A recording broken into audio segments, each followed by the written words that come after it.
Say hey everyone, welcome into another edition of Say Hey Plays. My name is Jose Bouquet, and we're back again with another surprise edition of a Baseball World Classic preview with the man. I would say again, I call him the guy, the KBO guy. I think he's the KBO guy. He's the star of MyKBO.com. I call him a star. Dan Kurtz, if I'm saying your last name correctly. I should have asked before the show, but Dan, how are you doing? I'm doing well. You are saying it correctly. I don't know if there's any other way to say it. Yeah, Actually, I take that back. I've been with some movers, and they've written our last name in some very interesting ways that sound like not so nice words. So, Mm. yes, you are saying it correctly. Thank you for having me on.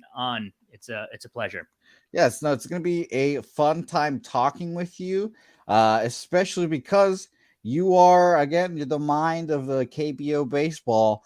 And I admittedly have a little bit of a bias here, Dan. And this is a baseball gambling show. We talk about gambling and such, and we're previewing the Baseball World Classic. So we would like to get more information on all these teams. And I've been on the bandwagon for Team Japan for a long time now. And I'm just like, they're going to roll, they're going to roll, they're going to win. And then in the past couple of weeks, I've had my just sneaky, just like doubts. And it's in the form of Team Korea. And it is in the form of Team Korea because, a lot of people might not know these names on the roster, but I know you do. And I know you know how good they are. Well, you know what? I would go with your gut feeling there. Japan is one of the favorites of the tournament for a reason. When you have Otani and Darvish on your Yeah, team, yes, that's pretty good. you're doing pretty darn good. But you're right with Korea. They could be sneaky good. They could also be, I mean, from a KBO fan standpoint, they could also be sneaky bad if things don't hit right. I don't know if you've been following the WC, their past performances. 2006, awesome, surprised the world at that point. 2009 went all the way to LA. They went toe to toe with Japan.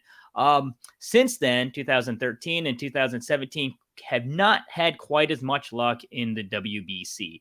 Now, is 2023 going to be like the first part of their WBC runs, or is it going to be like the second part? I'm more or less in the middle. It's probably going to be in the middle. I don't know if they're going to be making a run to Miami.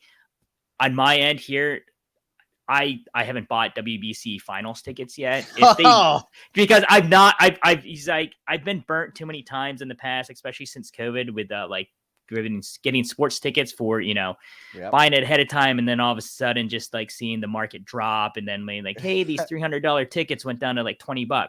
So I don't think I'm doing that again, just because I don't know if I have that much faith in Korea to make it to the finals, but I do have them doing well in their pool. And then that quarterfinals over in Japan is going to be one heck of a fight with whoever gets out of it. I think it's going to be Korea, Japan getting out of their pool.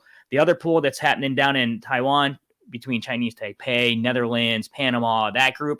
I don't even know who's going to come out of that, and that's what's going to make it fun for that next round. But with Team Korea, like I said, they could be sneaky good, sneaky bad. I'm hoping they're sneaky good on this side this time around. Yeah, I mean, hey, I couldn't believe you said finals. You just dropped the finals. I didn't. You're kind of bullish on them, but you're like, oh man, yeah, I didn't book my finals tickets. Oh man, okay, fair. Hey, fair enough, fair enough. That's hilarious, Dan. Admittedly, I guess I am kind of rooting against Team Korea in that aspect, but it's going to be a fun watch, and they are the I guess I would say the authors of, I guess, the victims of one of the biggest upsets in WBC history against Team Israel last time in 2017, I believe it was. Yes. So we'll see how all that shakes out. And I'm sure that, I talked to my guy Yakuyu about this. He it's the culture in Japan. Obviously, it cares about the WBC, and it's really the country's team over your club's team in that aspect. The U.S. doesn't have that as much. Venezuela finally has gotten their shit together, thankfully. I'm from Venezuela, so it's nice to see that they finally come together when they're like they want to care about this.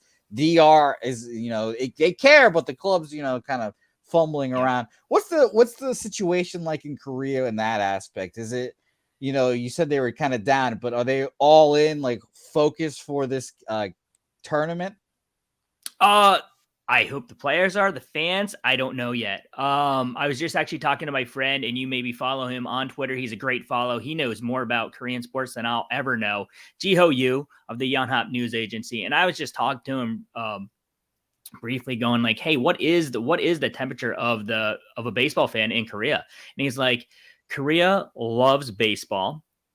They love soccer as well, football as they Yeah. call it. But when it comes to the national teams, the national soccer team will dominate Korean baseball team for fan support, passion. Just because for some reason, I think they just have been playing soccer longer on the national stage and having success. So whereas like that 2006, 2008 Olympic run for the baseball team, 2009 WBC run definitely got their the peak the interest for the national team for fans.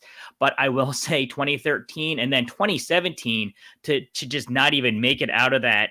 And the worst part about it was those games are being played in Seoul at the Gojuk. They were having trouble selling the tickets because of the pricing. They kind of outpriced themselves. And that just shows you that, like, it's that I'll support the team up to a certain price point is kind of the attitude. And so now this year, this time around, the media, Korean media has obviously been, baseball media has obviously been hyping up the WBC team. And I think they're kind of like me. They're kind of like, well, let's just see how they do. And like I said, I didn't book my Florida tickets because it's kind of like, let's just see what they're on. And the reason I say that is because I've been to the 2013 and 2009 WBC. And 2009, I happened to be blessed, got to see Japan and Korea, the finals. That was probably one of my favorite baseball game attending in person that I've had, just because of the passion that was shown there. 2013, I went down to San Francisco. Korea was not there, but I still went. It was a good time. But like I said, I'm not putting in plane tickets and money yet for the Miami, Florida trip just yet. If Korea makes it, hey, I might be booking those last minute Spirit flights, something like that, but we'll see. But yes, overall, I think they're kind of, maybe the fans, the general consensus is, and this is, unless they're like KBO hardcore fans, just the average citizen is probably like, you know what? If they if they beat Japan, get out of Pool B, maybe we'll start following. But show me, and then they'll start watching. Interesting. Well, this might be a personal question. Where are you based out of, Dan? Are you in Korea?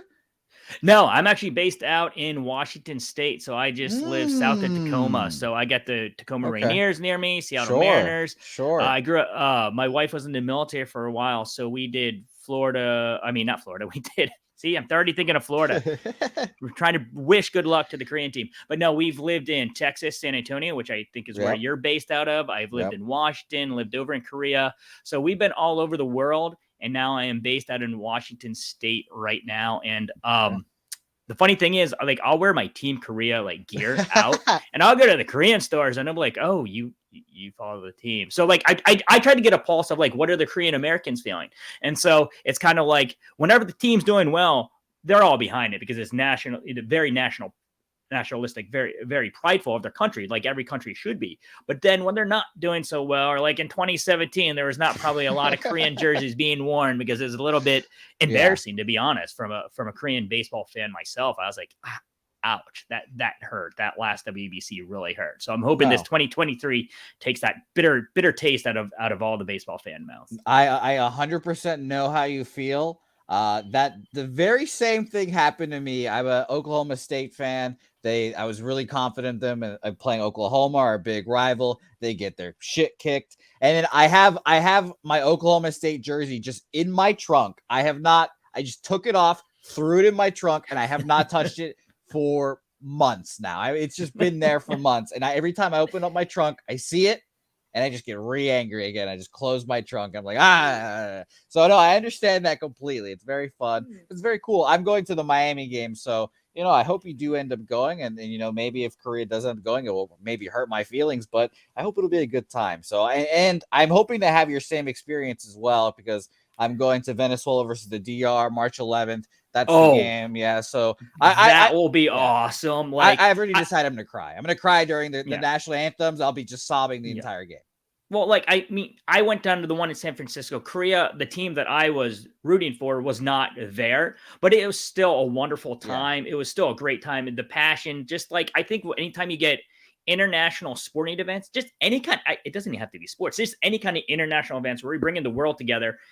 It's just great to see. You get to see passion from other fans that you've never seen before come out in full, and you get to see the flags, you get to see the costumes, you get to see just that camaraderie between all the countries. Hey, we're here for this team, and even though a team might have no shot at that game on paper, it's just fun to see that passion. And so that's what I loved about the WBC. It was kind of like the World Cup of baseball. I've been to a World Cup game in South Korea. That was awesome as well. But the WBC was the closest that I could remember feeling to that same feeling of passion among fans and cheering.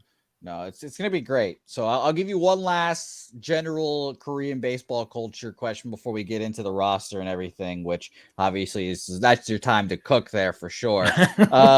But is it the fact that there's not just like a North Star Korean baseball player right now? Because obviously soccer, you've got Son Heung-min, and I love Sonny to death. Everyone probably loves him in Korea as well. I mean, I don't know why I love Sonny so much. It's just there's something about him that just gravitates you toward him. Like, yes, I love this guy, even though he's struggling this year. But whatever. Is there someone on, maybe it's a KBO team, maybe it's Tommy Edman, maybe it's Ha-Seong Kim. Who is that guy right now for Korea? Well, in years past, it was somebody like, obviously, Chan-Ho Park, the trailblazer for Korean baseball, legend. Every fan would get around and watch him on TV. The news would lead off stories with what he did that day. That's awesome. Then you move forward and you got somebody like Chu Shin-soo, played for the Rangers, Cleveland.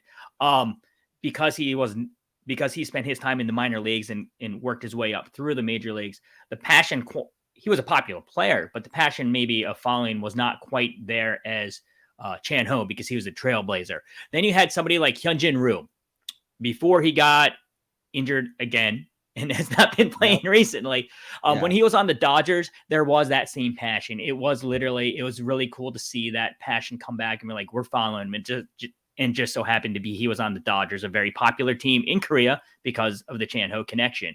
But since then, Korea's had a couple other players. They have some guys that are on the fringes of making rosters or being down in minors or shuttling back and forth. And then they have Ha-Seong Kim. Ha-Seong Kim doesn't get quite the passionate following as probably a Hyunjin Ryu.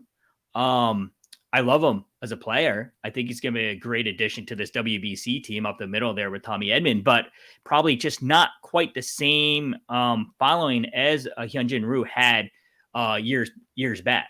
Now, is that going to change? This tournament could have a breakout for somebody like a Jung-Hoo Lee, which I'm sure you probably heard of. He is supposed to be the next star coming over.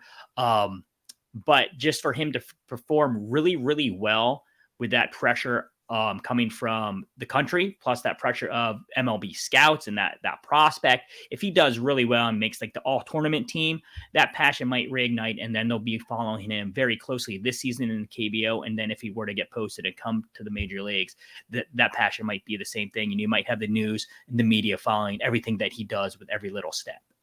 Man, when you said Ryu, I was like, oh my God, I completely forgot about him. I was like, where is he at? I literally had to look him up just now. I was like, wow, he's on the Blue Jays still. I completely forgot. Yes. Oh yes. Gosh, when he first came over, he was really because it was the first big posting by a KBO star. And like I said, there was the way Korean baseball fans look at it is when you got a KBO guy that played his entire career in Korea within the Korean Baseball League and then gets good enough and then transfers over to the major leagues. They just got to see him every day, and then they follow him a bit closer than, say, somebody like Shin-Soo Choo, who was signed in the minors, came up through the Mariners minor league. They're not watching games down in Tacoma over in Korea. They don't really care until he hits the majors, and then that's when they're following him. But to go from 0 to 60 all of a sudden, it's really hard. Whereas somebody like a Jung-Hoo Lee, He plays for the Kiwoom Heroes. They watch him night in and night out over in Korea. And then all of a sudden, a major league team wants to spend big bucks on him and bring him over. That's a big news story in itself. And then they'll keep following him versus some guys that have chosen the minor league route. So that's where the difference in passion and following, I think, from my perspective, is where it might happen, where the differences are. Okay, beautiful. All right, so let's officially get into the roster now. And you mentioned the guy that we'll lead this off with. The guy on this roster, I would assume he's probably coming over next year, like you said, and this is the time for him to do it. Jung-Ho Lee. Can you explain, just give people more of an understanding of who this guy is for, A, obviously for WBC purposes, and B, for him probably coming over next year? Just quickly, last year, 350 average, 113 RBIs, a 420 OBP, MVP. Just seems like that guy right now, huh? Yeah, he's okay. he is incredible. So here's the thing with Lee Jung-Ho. He is the father, or his father is a KBO legend. He is the son of a legend. So no pressure there, right? Like when his Jung-Ho Lee is his father, and he's a KBO legend. And so then for his own son to come up, and then I mean, I could only imagine the pressure that he's felt from the time he picked up a baseball bat, because it's like imagine being like, okay, his father wasn't on Michael Jordan's level, but I mean, imagine MJ's kids, or it just Kobe Bryant's daughters, Allen Iverson's son, kids. You just feel that pressure because your father was a legend, and that means as soon as you pick up a bat or touch a ball, you have to be that good. And it just doesn't happen for some reason or another for some people, and some others it does. And Jung-Ho Lee, it has clicked. He has become a outright star in the KBO. Anything he does on the field does not surprise me as a fan anymore, or probably his own fans in Korea. He'll adjust to anything that's pitched to him. He will just flat out hit home runs when he needs to. He doesn't have to. He's trying to increase that power. You've seen his home run numbers come up. There was something that just popped up that made me realize that Jung-Ho Lee is currently the career KBO batting average leader at 342, I think is his KBO career batting average. The next person, the person before Lee jumped into the league, was a guy hitting 331. And he is a KBO legend that played for years. So just in the short time that Jung-Ho's been in the KBO, he's 12 points clear of the next guy right now. So everything that he does on the field, it's no surprise, has all the tools. I know why MLB teams should be drooling over him. This WBC, I think he may have a little bit of pressure on him. So I'm actually excited to see what this pressure is going to do and how he performs. But everything in the past has shown me he's going to show up. So yeah. I'm excited. No, it's going to be good. I can't wait to watch him in particular. That's the North Star of this team. Like I keep mentioning, that's the guy on this team that everyone's excited for. But apparently, there's some good catchers on this team too. And you've got two household names up the middle. The real question is, Dan, and we'll talk about the lineup here in a second. Pitching is what I have asked every person that has come on this show. What is the pitching staff like? Because I think that's what obviously separates, the WBC first round outs and the champions, So what are we getting from this pitching staff? Well, they got their starters. The manager, who is the manager of the KT Wiz, who happened to win the championship last year, is the national team manager this time around for the WBC. And he went bullpen heavy. He has starters, obviously, but he has guys that will be coming out of the bullpen that would normally be starters. And some names have played in the major leagues. They've like Kim Kwang-hyun played for the St. Louis Cardinals. He is normally a starter. He is probably going to be coming out of the pen, lefty. You have Yang Hyun-jung, plays for the Kia Tigers. He used to play for the Texas Rangers in that organization. He's usually a starter. He is probably coming out of the pen. They're probably going to put some of their younger guys in the starting rotation that maybe some of the teams aren't as familiar with unless they've been scouting the KBO. And then he's going to run that bullpen out pretty hard. And that's just the way the tournament's set up because of the pitch limits and everything. I mean, you can have Ohtani going how many, say he's going to go and, but he can't do a complete game just because of the pitch limit, unless he's masterful on the, I guess, on the mound and throwing 50 pitches and complete the game. So they went heavy with the bullpen arms. And I think that's actually going to be to the advantage of the Korean team just this year. They're not relying just simply on their starters getting through the games. And so they're really, really heavily concentrating on that for their first game versus Australia. They know they have Japan as the second game, but they know the key to this tournament, at least getting out of their pool that they're in, is to beat Australia. Japan, anytime Korea plays Japan, they want to win. It can be a painting contest, watching paint dry. If it's playing against Japan, that passion's there, of course. But I think they already know that even if they were to lose Japan, this key game is Australia, and they have to win that first game, and that's what they're going all in for. They're assuming that they're going to beat Team Czech and Team China. That's just kind of a given to them. Kind of maybe they are overlooking them. Maybe they're overlooking them, but they are going all out to try to beat Australia.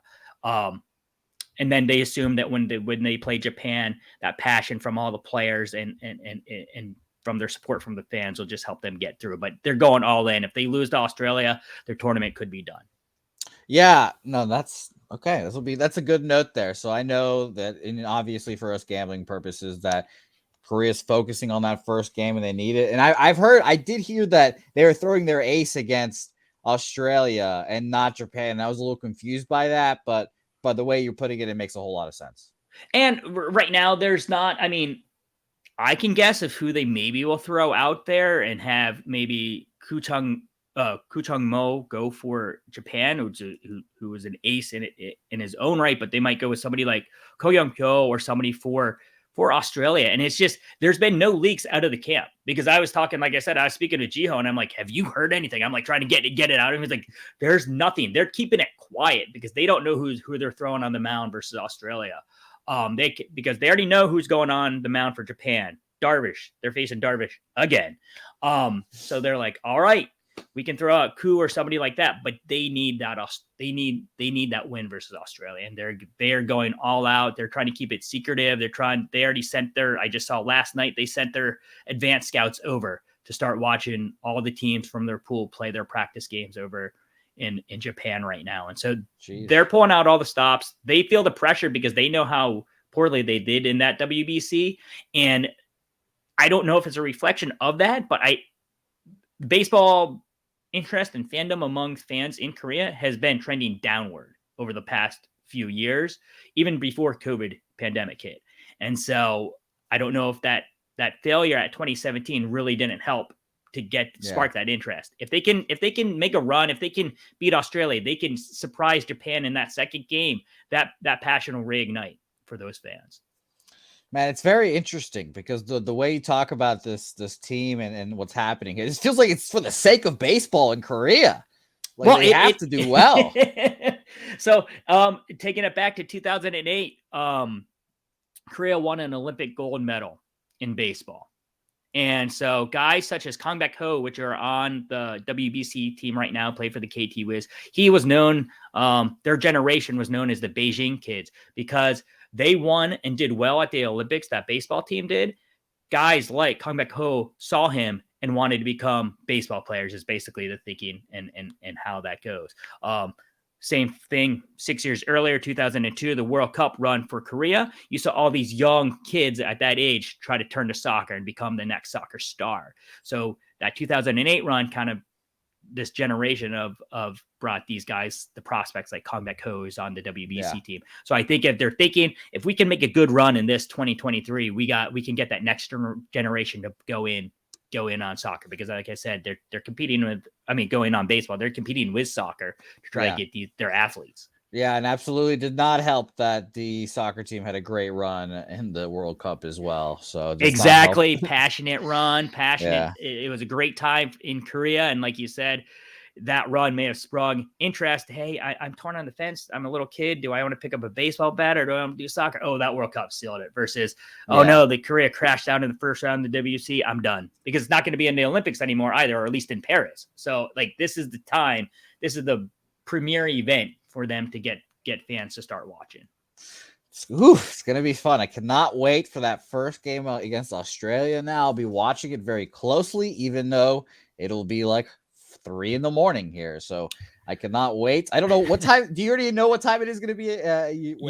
For me on the Pacific, it's going to be at 10 p.m. so I can watch it. Oh, there's that Pacific time working for you right there. You love to see it. Some of the other times don't work out so well. I'm like, I don't want to wake up at 3 a.m. But yes, if I have to, I will. WBC, I'll make an exception, and I will make sure that I'm up at least when Team Korea plays. The other games, I probably can't. Yeah, you know what? Maybe we'll pass on China versus the Czech Republic. Who knows? Yes. Maybe. I don't know. Let's talk about the lineup now. We talked about our guy who's the leader of this squad, but I mean, everyone looks at the lineup, and the one thing that sticks out, whoa, Tommy Edman. What the heck? Shout out to Tommy Edman. Mad respect, first of all, for playing on the Korean national team for just so many reasons. You know, everyone be like, oh, yeah, why would you go to a foreign land, play with a bunch of players you don't know, I don't know how good his Korean is, but in a language you might not know, but he goes out there, sticks it out, goes early too, I believe, as well, and is, you know, ingratiating himself with the squad and all that good stuff, as well as you get Ha-Seong Kim back. You know, I'm a Red Sox fan, so admittedly, I would love for him to do well, or maybe, you know, come over to the Red Sox because we need the shortstop, whatever. But those are the two names and faces that everyone will see in this lineup and think, oh, wow, they should lead this team. And then they'll be surprised when they see our guy Jung-Ho Lee at the end there. But what do you think are your overall thoughts are in this lineup? I mean, I can't really say, like, is this the best lineup you've had of all time? Because you obviously have had better teams in, you know, the past. But where does this stack up for Korean baseball lineups in the WBC? I think it's a pretty strong one. I liked what the manager did he picked some vets, he picked some young guys, he went with an all mixture. He didn't go with just, hey, I'm picking the vets of what they did in the past and putting it on the team automatically, which has happened before. And he didn't go with, I'm going with a bunch of young prospects because it really, you know, to get them some international tournament play. He went out, got the guys that are basically the best of the best for what they do, or at least for the bats. And so with Tommy Edman, I think it's awesome that Korea opened up their arms and tried to go after people that have Korean heritage. And so there are some other guys, Dunning, Edman, Rob Refsnyder. They tried to go after them. Edman's the only one that was healthy and able to do it because of his mom being Korean. And that is how, with the WBC rules, he is able to play for Team Korea. I think that is awesome, too, that he has opened that up and says, hey, I want to go play for represent my mom's country. From my understanding, I don't know if he's fluent or he might know some Korean, but just the fact that he grew up with a mom that I'm sure he understands words. They're going to obviously stick a translator in there with him for that time. Him and Ha-Seong Kim, who are their middle infield, are both arriving in Korea on March 1st and joining the team before they head on over to Japan to start their practice games. But yes, Korea has some big bats that people might know or didn't hear before. But like I said, Kang Baek-ho is a big bat. He's going to be their DH most likely because Byung-ho Park, who got a cup of coffee with the Minnesota Twins, is they're going to be at first base. They happen to be teammates on KT as well. They can hit. And in their practice games down in Arizona, they both, I think just yesterday, they hit home runs. They need those guys to bring the bats. They need to score a lot of runs here. They got the pitching, which will probably hold them, hold most teams. You know, like I said, I don't think they're honestly too concerned about the Czech Republic or Canada, to be honest, right? Yeah. So against Australia, I think these bats can do quite well. It's against Japan that I don't know, and that's why I'm looking forward to somebody like Jung-Ho Lee, who has that pressure on him from everybody, not just in Korea, but the major league side, the world side, because they keep on saying this is the guy. Like you're even talking about him. You know that he is the North Star, right, of that team. Mm-hmm. And so I want to see how he does on the biggest stage versus their arch rival, which is Japan. Whether they're in it or not, I just want to see his individual play to see how he's doing, and then just to see if he's able to lead that Korean team to it. It would be an upset win if they beat Japan in their second game. So some other guys in that lineup that you may not be familiar with is the catcher, Yang Yi. He is probably the best all-around catcher in the league, or not probably, he is. He's going to be, he can not only do it at the plate, he also calls games very well for the team. And so I think he's going to show some pop that people don't think usually of when they're thinking for a Korean team where the offense comes from, but he can bring it there from behind the plate. And a guy that I really like, he's not really under the radar because he's like 35 years old, but he is at the hot corner. He's a third baseman. He's going to start. Chae Jung. He did not play in the 27 WBC, and because I'm such a fan of him, he plays for the SSG Lanterns. I'm going to say that is why Korea crashed out, but I think he's going to have a big tournament. He's a guy that's kind of forgotten. He had a revival last year with home runs. He's up there in the league leaders for home runs. He got a nice glove over there at third base, and I think he's going to be a surprise there in that lineup for teams that aren't ready for it. Man, see, this is why you're on the show, Dan. You're giving us all this great information, and you're the master of pronunciation of all these names. So this is why. Oh no, I butcher names left and right. Actually, I had a podcast. Sorry for promoting my own podcast here with Jiho Yu. And I was like, okay, there's a guy that plays for the Kia Tigers. I was like, Jiho, can you please pronounce it correctly? Because you've probably seen him if you look on the Korean WBC roster, he goes by Lee. So it's spelled Euilee, and his last name is Lee, Lee. Yeah. And so it is a tongue twister. And so, but Jiho made me feel a little better. He goes, even for Korean native speakers, it is a tongue twister when they say his name. So I don't know if his parents were like, hey, we're going to throw everybody off with it, but it is. And now, and everybody's like, people have been tweeting me like, how are the American broadcasters going to pronounce his name? And then Jiho and I came up with, they're just going to see the pitcher Lee from the Kia Tigers is now on the mound. I was like, that's the best way, because that's how I would do it as well, because I can't say his name correctly either. No, his name is 100% going to be Lee. That's just what they're going to call him throughout the whole tournament. Lee not taking the bump. They're just not even going to try at the first part of it as well. Yeah, you look at this roster, there's some daunting names, and you do a hell of a job with it. So I love it. Even when you say the names too, I'm looking at the rosters. I'm like, still trying to find out.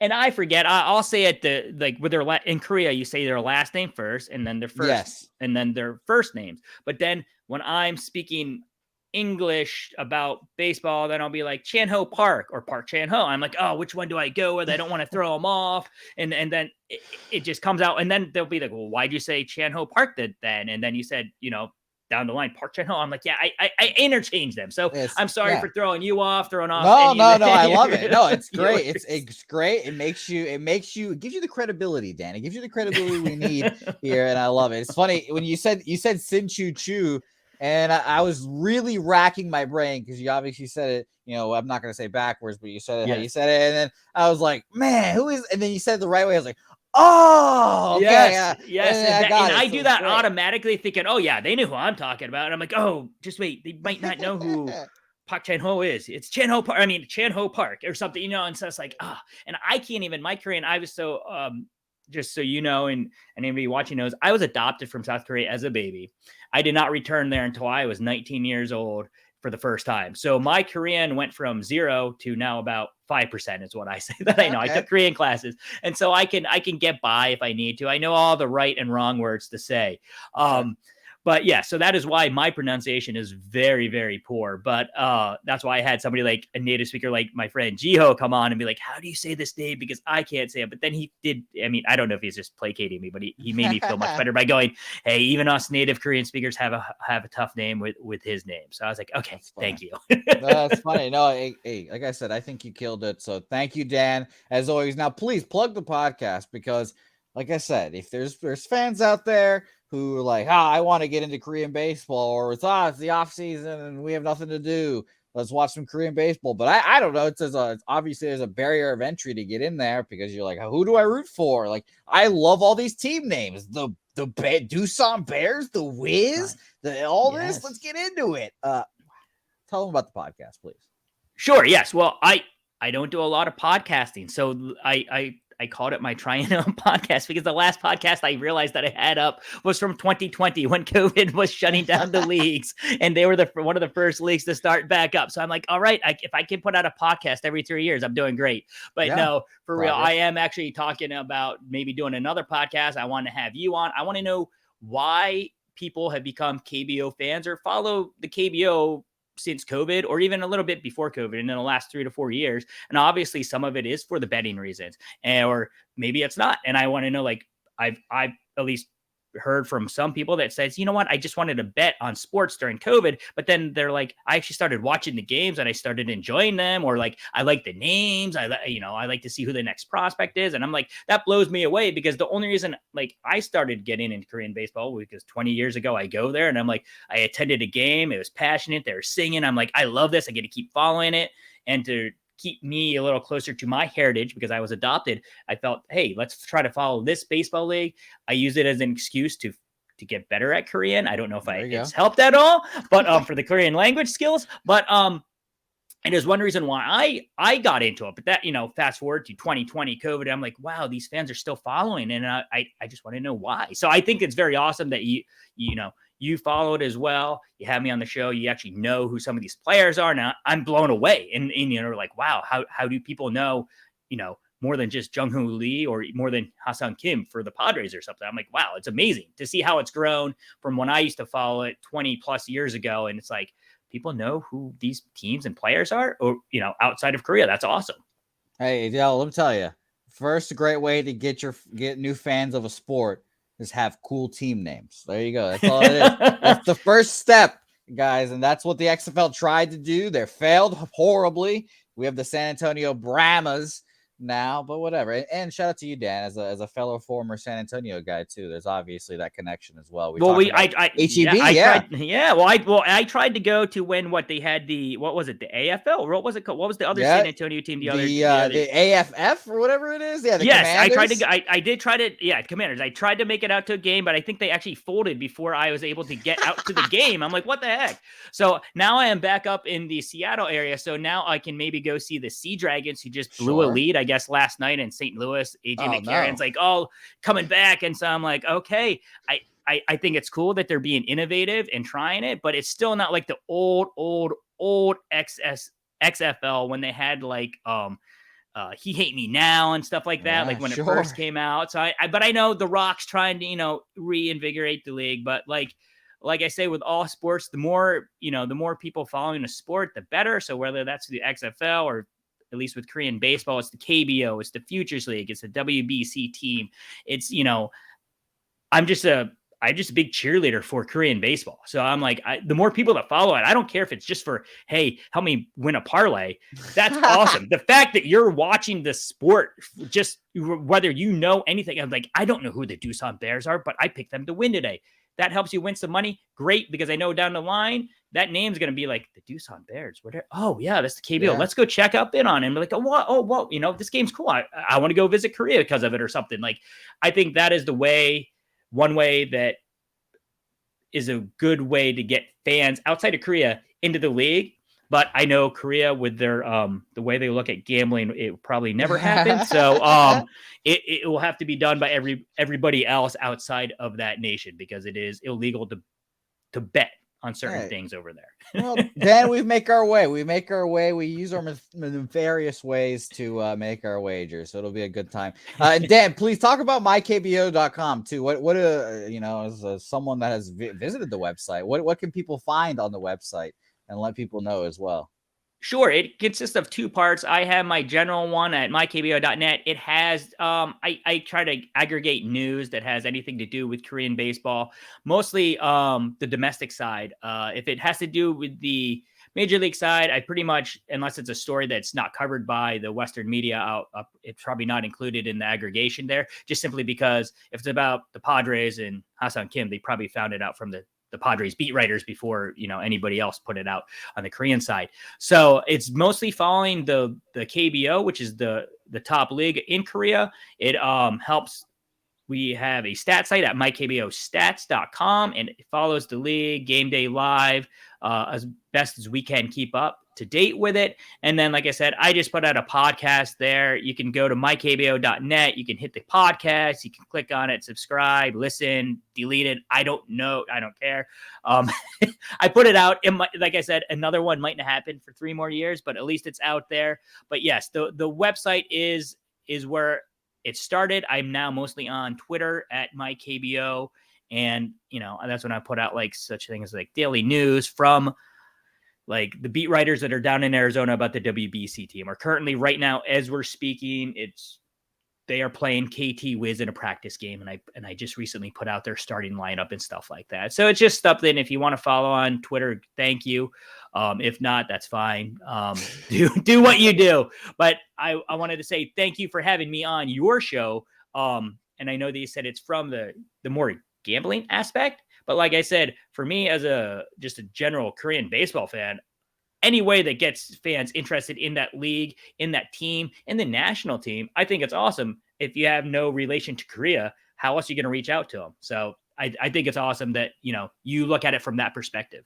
Yeah, no, hey, thanks, Dan. And whenever you want me on the show, I'll definitely come on. It's definitely a home and home situation. And I can talk. I'll be absolutely the most interesting guest or the weirdest guest you'll have on your show. So I definitely can't wait. Dan, thanks for coming on. Thanks everyone for watching the show as always. Hopefully we gave you guys some good Korean baseball knowledge. You can make some smart decisions coming into the future, because I know for sure I've already, as we're doing these shows, I've decided what bets I'm going to do already for what. Definitely going to be taking Korea over Australia. We'll see what the lines come out at. It's going to be a lot of fun. Dan, thanks so much. We'll see everyone next time. Till then, say hey. We'll see you guys.